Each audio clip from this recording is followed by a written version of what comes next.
السلام عليكم أصحابتي قالها اسكسو نقد وناكسن هدي adiga cusub tahay subscribe sar si muuqaalada aan soo geliyo ay ku soo garaan hadii maanta guriga aad ka baxdo guriga aad joogto aan magaalada aado ama hawl aad soo qabsanayso waxay doonto ha noqoto hawshii marka soo dhameysato wadadii gurigaaga lagu talagalay ma ahan wada kale hadaa qaado ma dhacaysa inaad gurigaaga ku noqoto maya macquul maaha sidaas la mid ah hadaf kasta oo maanta aan noloshaada leedahay aragti inaad gaadho waxa jira wadooyin loo maro wadooyinkaas ma adag yihiin mise way fudud yihiin taasi waa hawl gooniya waxaan jeclahay maanta inaan kugu sheego muuqaalkan 4 qodob oo ka caawinaya sidii hadafkaas aad u gaari lahayd qodobka koowaad discipline yani inaad lahaato discipline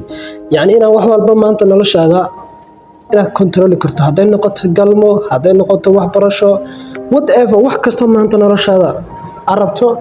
waa inaad discipline yeelato in badan maxaa dhacda qofki haduu qofku san discipline lahayn in badan oo maanta dhacda qofki social media iska galiya internet iska galiya maala yacniga soo qudaraya haduu noloshaas saas kale noqonaysa wax macna oo noloshaada ku soo kordhiya ma jiro haduu qofku discipline yeelin qaabka naftiisa loo kontrolo nafsidiisa waxa u fiican iyo waxa u daran hadaan qofka aqoon si loo kontrolo oo noloshaada wada yacmaysa noloshaada way kharibnaanaysa hadaan naftaada aad ka taxadirin discipline yeelin noloshaada saas ayuu halaabaysa waana ka dareemaysa noloshaada qaabka noqonaysa qodobka labaad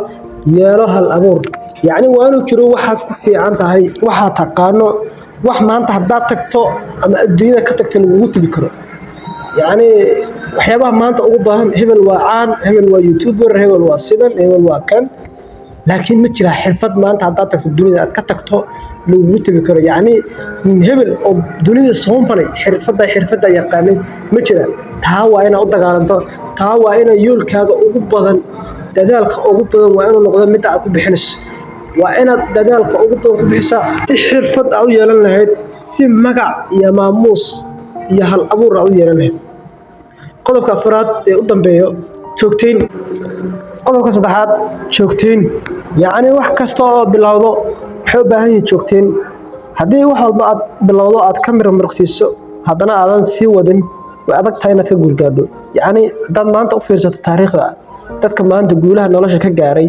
dadka nolosha saameyn toos ah ku yeeshay dadka horumar la taaban karo la xaqiijiyay inta dunida la nool yahay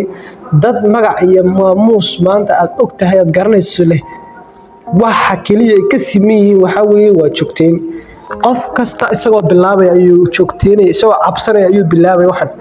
isagoo ka cabsanay ganacsiga inuu ku burburo isagoo ka cabsanay inuu guurka ka qasaaro isagoo ka cabsanay magaalo hebel haduu tago kharash iyo lacag ma helisid ayuu bilaabay tartiib ayay cabsidu dhamaanaysaa aakhir waxaas arkaysa adoo markii dambe cabsidu guurtay wax kastana aakhirka qofka marka uu ka guul gaaray shaygu rabay qodobka afraad aan ku soo gabagabeeyay waxa weeye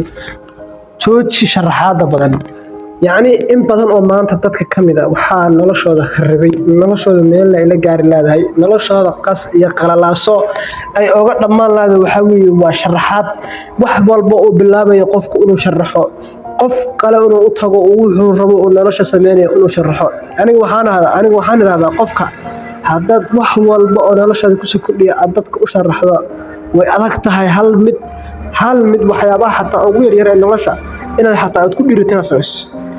jooji sharaxaada dadka u sharaxayso dadka qaar baan waxyaabaha nolosha u baahan tahay ee horumarka aad ku gaarayso aan loo sharaxin